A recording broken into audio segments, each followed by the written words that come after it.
Ako po si Banat Bay at gusto ko lamang pong komentuhan po itong issue patungkol po kay Robin Padilla, kay Senator Robin Padilla.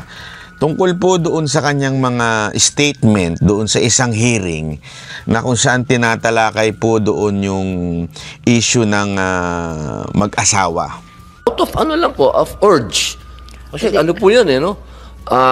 Siguro naman, sasang-ayon naman sa akin ng mga taong bayan pag sinabi kong may iba talagang urge ang mga lalaki talaga. May urge talagang nandun So, paano yun? Andyan ng asawa mo. So, anong pwede kong, para hindi ako mareklamo ng asawa ko, o anong pwede kong sabihin? Doon po sa mga nagko-comment ng negative kay Senator Robin Padilla, bakit pa tinatalakay ang mga ganyan? Tapos, ang dating ipinalalabas na bastos si Senator Padilla kasi sinasabi niya na paano yung urge ng lalaki, anong gagawin. Kasi, una sa lahat, alamin niyo muna yung konteksto. Konteksto nung pinag-uusapan doon sa hearing. Etong pinag-uusapan po sa hearing na yun ay tungkol po doon sa mga nangyayaring problema sa loob ng isang kasal. Ibig sabihin sa mga mag-aasawa. Minsan kasi, tayong mga Pilipino, masyado ho tayong maaarte. Yung alam mo yung parang feeling gentleman, feeling banal na to the point na ayaw nang pag-usapan yung mga ganitong issue. Na napaka-importante nito. Alam niyo kung bakit nabanggit ni Senator Padilla ho ito?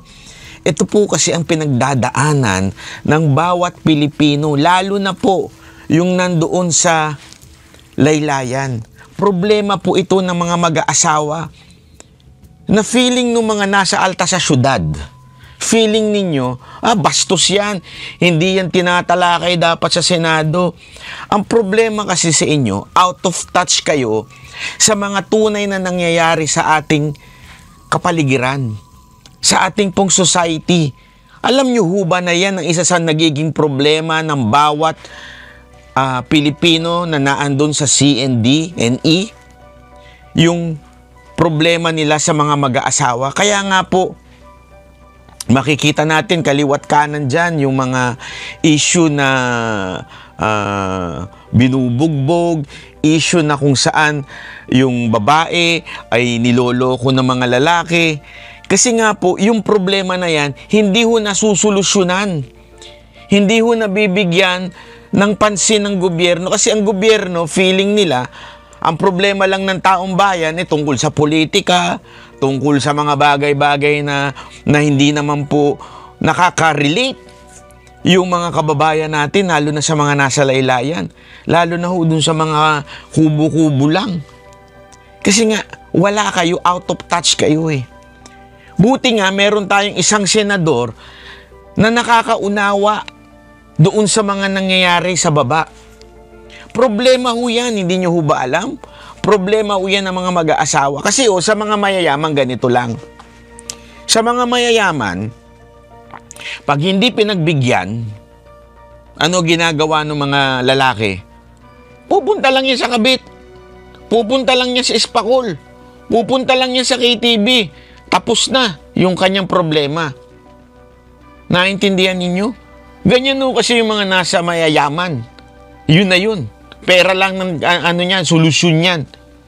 Titira sa labas, babanat sa labas, o di kaya mag-aalaga ng bata, sugar baby. Tapos yun ang babanatan, yun ang gagamitin. May solusyon kasi sila Ang problema yung mga nasa baba na wala namang pera, wala naman ho silang kabit kasi hindi naman nila kayang kumabit. Nagiging problema yan, nagiging away yan, nagiging minsan nagdudulot pa ng violence yan. Kaya nga mabuti yung tinatanong ni Senator Padilla. Hindi naman niya po tinatanong yan para sa sarili niya.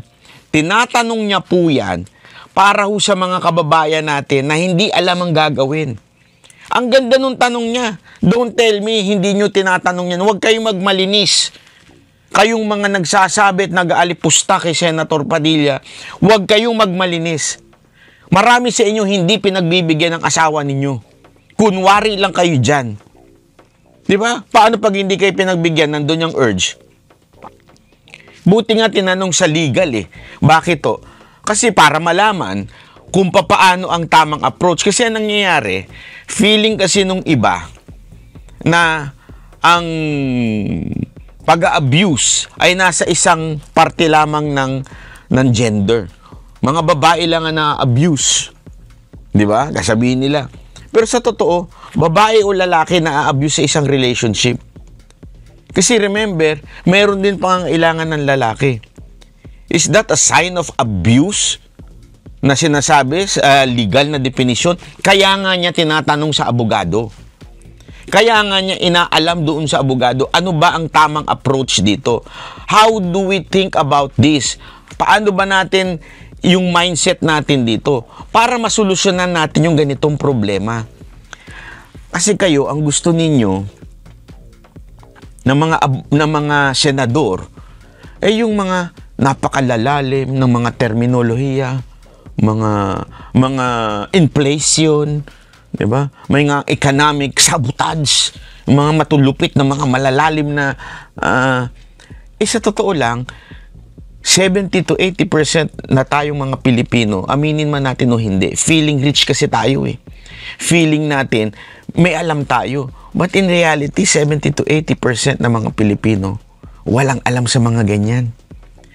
Ang main concern nila, problema sa bahay, problema sa asawa, problema sa pagkain, at problema sa sex life. Na yung iba na dahil nagmamalinis, kunwari wala silang problema, walang problema mga mag-aasawa dyan, pero sa totoo lang, may mga kabit. Bakit? Because you have a problem with your sex life sa asawa ninyo. That's the truth. If you're satisfied with your wife, hindi kayo magkakaroon ng kabit.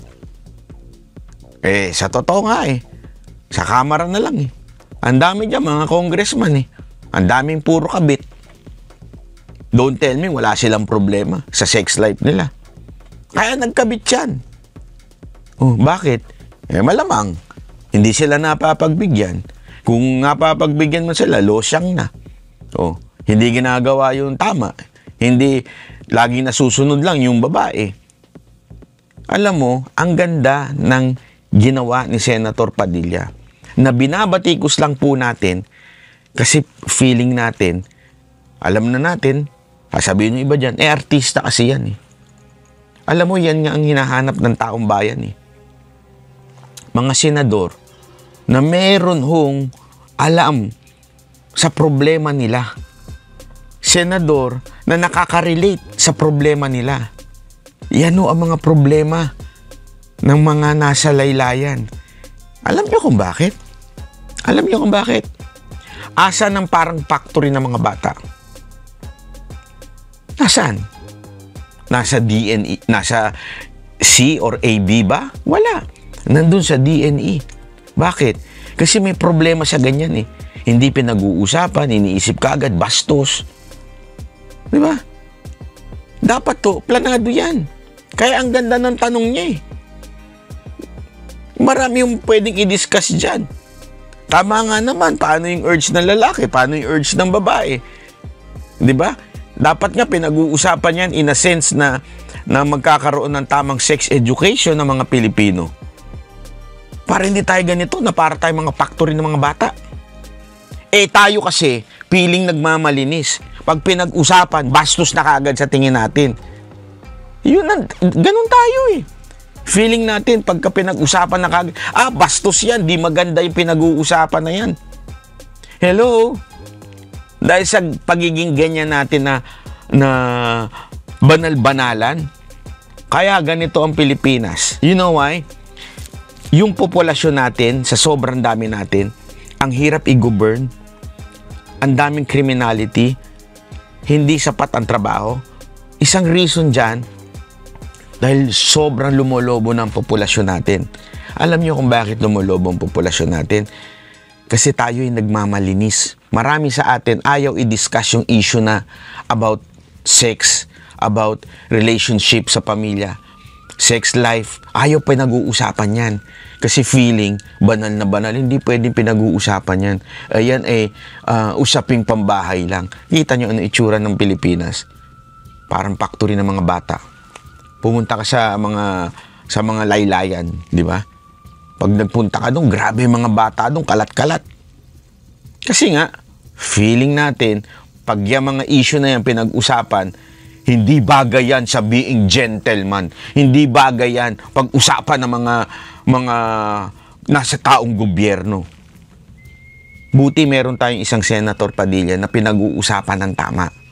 Yung mga nararamdaman ng mga Pilipinong nasa laylayan. Kaya kayo mga judgmental dyan, pustahan ko sa inyo, mahigit kalahati sa inyo may kabit oh.